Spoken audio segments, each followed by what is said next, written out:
달러를 보유하라. 미국의 스티키 인플레이션이 달러 가치의 상승을 부른다. CPI가 3%대를 내려가기는 정말 쉽지 않을 것입니다. 미국 물가가 오르면 달러는 휴지주걱이 된다고 말하는 사람들인데 이게 무슨 개소리입니까? 미국은 패권 국가고 패권 통화기 때문에 완전 다릅니다. 미국의 금융 불안이 미국의 경기 침체가 달러의 상승을 부른다. 안타깝게도 원화 가치가 하락할 만한 엄청난 악재들이 지금 줄을 서 있습니다. 안녕하세요. 핵심 요약 전문 채널 스톡인사이트TV입니다. 저희 채널은 여러 주식 경제 이슈를 핵심만 액기스로 마른 오징어에서 육즙 짜내듯 팍팍 짜내서 3분 정도 요약하는 채널이므로 토론을 길게 씹으릴 시간이 없습니다. 바로 본론에 들어가도록 하겠습니다. 달러 패권 위기 그래도 달러일까? 달러의 향방에 대해 정말 궁금증을 자아내는 썸네일입니다. 자, 그럼 시간이 없는 우리 구독자님들을 위해 이 영상의 결론부터 말씀드리겠습니다. 달러를 보유하라. 자, 그럼 왜 달러를 보유해야 하는지에 대해서 잽싸고 숨가쁘게 말씀드리겠습니다. 1.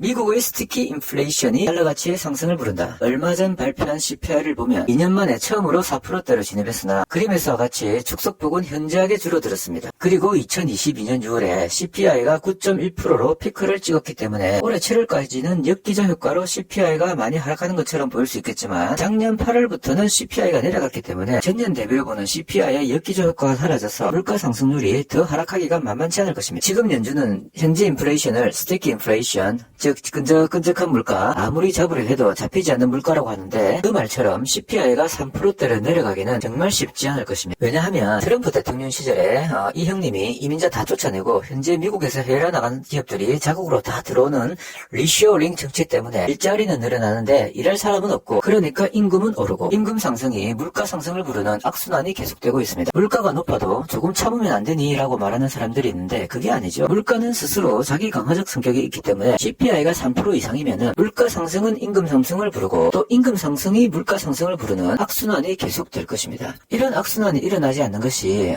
CPI 2%이기 때문에 미 연준이 인플레이션 타겟팅을 2%로 한 것입니다. 잘못하면 파월이 역대급 최악의 연준 의장으로 남을 수 있기 때문에 현재로서는 2%대로 낮추는 것을 목표로 하고 있죠. 그래서 이러한 현상으로 CPI가 3%대가 유지되면 10년 만기 국채금리는 4에서 4.5%가 될 것입니다. 지금 현재 금융시장의 안정은 미 국채금리가 3.4%이기 때문에 가능한 것인데 이것이 1%포인트 올라서 4.5% 정도가 되면 시장은 개아수라장이 펼쳐지게 될 것입니다. 국채는 폭락하고 자산가치가 떨어져서 미국 은행은 실리콘밸리의 사태와 같은 위기를 겪을 것이기 때문에 연준 혼자서 물가 상승률을 3%, 4% 이렇게 기준을 높게 둘 수는 없다는 거죠. 미국 물가가 오르면 달러는 휴지주걱이 된다고 말하는 사람들이 있는데 이게 무슨 개소리입니까? 다른 통화는 달리 달러는 인플레 수출이 가능합니다. 달러와 가치를 올리면 미국은 수입 물가가 떨어지지만 다른 나라는 수입 물가가 올라가서 미국은 인플레를 잡고 다른 국가들은 인플레를 겪고 망하게 하는 것이 인플레 수출이죠. 그래서 미국 물가가 오르면 미국은 달러 가치를 올릴 가능성이 커지는 것입니다. 2. 미국의 금융 불안이 달러 가치의 상승을 부른다. 현재 미국은 돈맥 경화 중입니다. 미국의 중소은행들이 국채 투자하고 상업용 부동산에 투자하다가 망했기 때문에 돈을 안 빌려주죠. 많은 사람들이 신용 경색을 경고하고 있습니다. 금융 불안이 다른 나라에서 나타난다면 그 나라 통화는 폭락을 하겠지만 미국은 패권 국가고 패권 통화기 때문에 완전 다릅니다. 미국의 위기가 오면 전 세계의 달러를 미국이 싹 흡수합니다. 신용 경색이 일어나면 오히려 달러 품귀가 일어나는 아이러니한 상황이 발생하는 것이죠. 과거 사례를 봐도 미국의 신용 경색 시기에는 미국 달러가 100% 상승하는 것을 볼 수 있습니다. 3. 미국의 경기 침체가 달러의 상승을 부른다. 미국에서는 경기 침체를 이용해서라도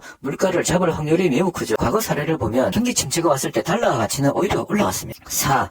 한국의 불안한 경제가 원화 가치의 하락을 부른다. 지금 제일 중요한 것은 한국 경제는 어떻게 될 것이냐 이거죠. 안타깝게도 원화 가치가 하락할 만한 엄청난 악재들이 지금 줄을 서 있습니다. 우리나라는 탈중국 정책 이후 대중국 수출이 급감했습니다. 그런데 더 심각한 것은 2위인 아세안 수출액도 중국의 수출이 줄어드는 것만큼 엄청난 속도로 하락 중입니다. 1, 2위가 무너지고 나서 우리나라 수출은 미국에 크게 의존 중인데 만약 미국마저 불황이 온다면 우리나라 수출은 굉장히 흔들릴 수 있습니다. 미국 의존도가 이렇게 높으면 옛날처럼 됩니다. 미국이 기침하면 한국은 폐렴에 걸리는 그 옛날 시절이죠. 그리고 원화 가치도 굉장히 불안해지겠죠. 두 번째입니다. 불안한 경상수지와 재정적자. 1, 2월에 경상수지 적자가 발생했고 3월 달에 흑자전을 했다지만 규모가 고작 2억 7천만 달러, 원화로 3,600억 원입니다. 개미 코딱지만한 금액이죠. 그런데 우리나라는 재정적자까지 보면서 쌍둥이 적자가 지속되고 있습니다. 경상수지 적자, 재정적자 이 두 가지가 한꺼번에 온 것을 쌍둥이 적자라고 하는데 쌍둥이 적자가 진짜 위험한 겁니다. 쌍둥이 적자를 겪은 게 IMF 이후로 처음입니다. 지금 와서 재정적자가 문제되는 것은 과거와 달리 금리가 높아졌기 많기 때문인데 금리가 높아지면 국가의 부담은 더 증가할 것이고 국채 발행이 쏟아지면서 채권 시장이 불안해질 것입니다. 특히 한전채가 계속해서 쏟아져 나오는 상황에서 이렇게 쌍둥이 적자가 계속되면 한국 시장이 감당하겠어 하는